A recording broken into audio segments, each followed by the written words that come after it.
stratégie, stratagème. Eh bien, je vous donne un exemple très simple.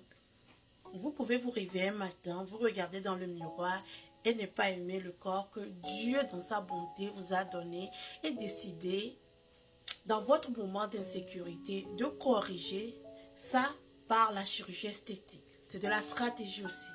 Tu ne te sens pas bien dans ta peau et tu vas te corriger par la chirurgie esthétique. Ce n'est pas conseillé dans certains pays. Quand ça arrive à un niveau de chirurgie esthétique, eh bien, on demande à la personne de se faire évaluer psychologiquement. Il y a aussi la deuxième position. La deuxième position, c'est que tu te réveilles dans le miroir, tu te regardes et tu décides de faire un peu ce que nous appelons du maquillage. Ça peut être léger, ça peut être lourd, comme disent les femmes, ça peut être frappant pour se sentir bien dans la peau, bien s'habiller et faire ce que nous voulons faire, sortir, anniversaire, même rester à la maison, c'est toi, les gens le font. Sachez qu'il y a aussi les hommes qui se maquillent maintenant. Le maquillage n'est plus seulement pour les femmes. Et puis il y a la troisième. Ceux qui se réveillent dans le miroir se trouvent super bien et sortent sans maquillage. Il y a un mouvement de femmes qui se battent aujourd'hui pour que les femmes puissent embrasser leurs imperfections et sortir sans maquillage.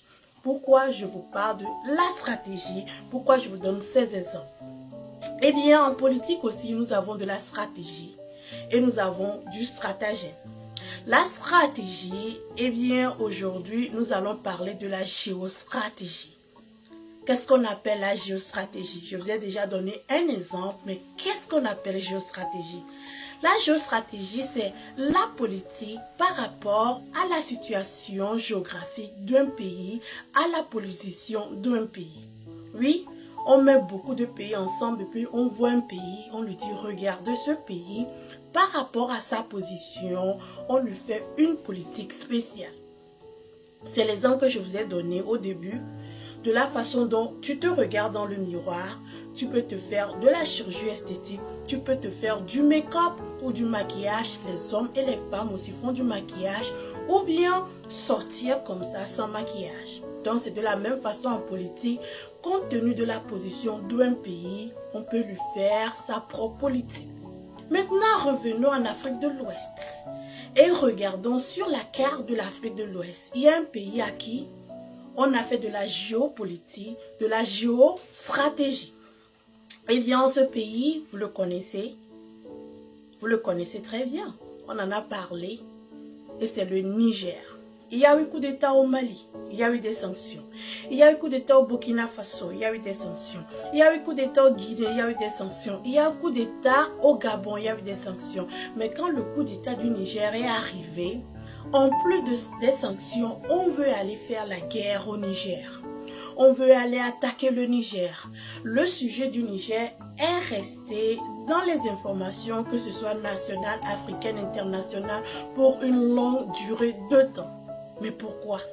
Eh bien, nous avons parlé des minerais stratégiques que contient le Niger. Mais à part les minerais stratégiques, pourquoi la politique par rapport au Niger est bien différente de la politique qui a été donnée au Mali, au Burkina Faso, en Guinée et au Gabon? Eh bien, je vais vous le dire. Quand vous regardez bien le Niger, quand vous regardez très bien le Niger, ça ne vous dit pas grand-chose. Hein? Eh bien, le Niger est bien positionné. Le Niger est même assez bien positionné et ce n'est pas tous les pays africains qui sont positionnés de cette façon.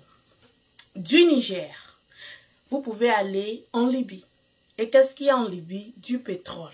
La Libye devrait être un grand producteur de pétrole. Au temps de Kadhafi, la Libye est un pays qui produisait beaucoup de pétrole et ils avaient une très peu de population, une population d'à peu près 2 millions, 3 millions d'habitants. Donc la Libye était riche avec le pétrodollar.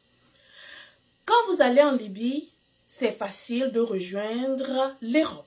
Donc c'est pour ça que nos frères passent par le Niger pour entrer en Libye.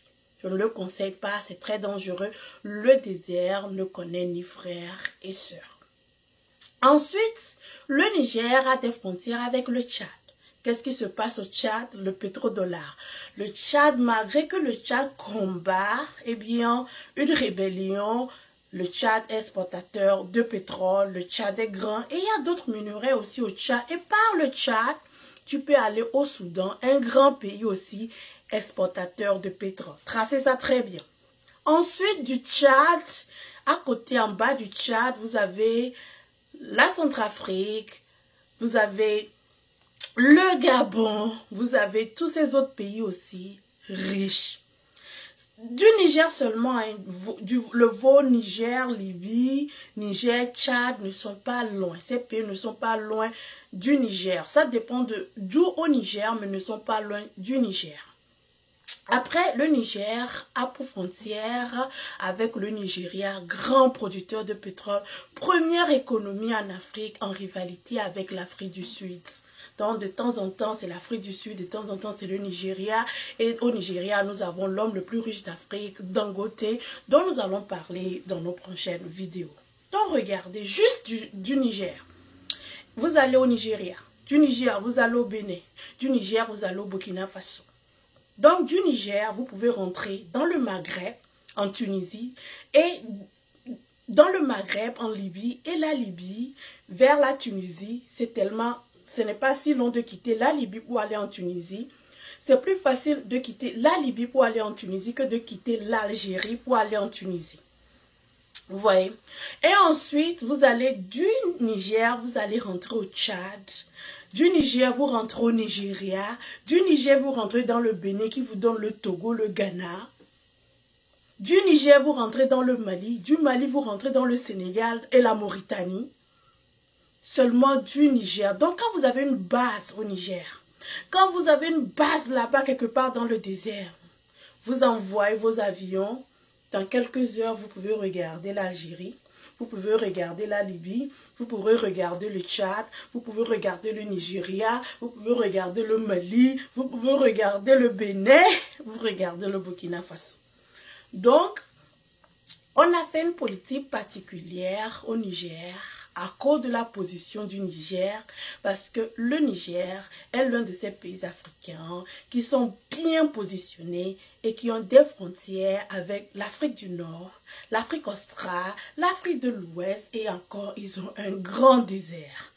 Donc, voilà l'une des raisons où, quand le coup d'État est arrivé au Niger, on voulait renverser les militaires et remettre le président Bazoum qui est pro-colonial, qui aimait les anciens pays qui ont colonisé l'Afrique.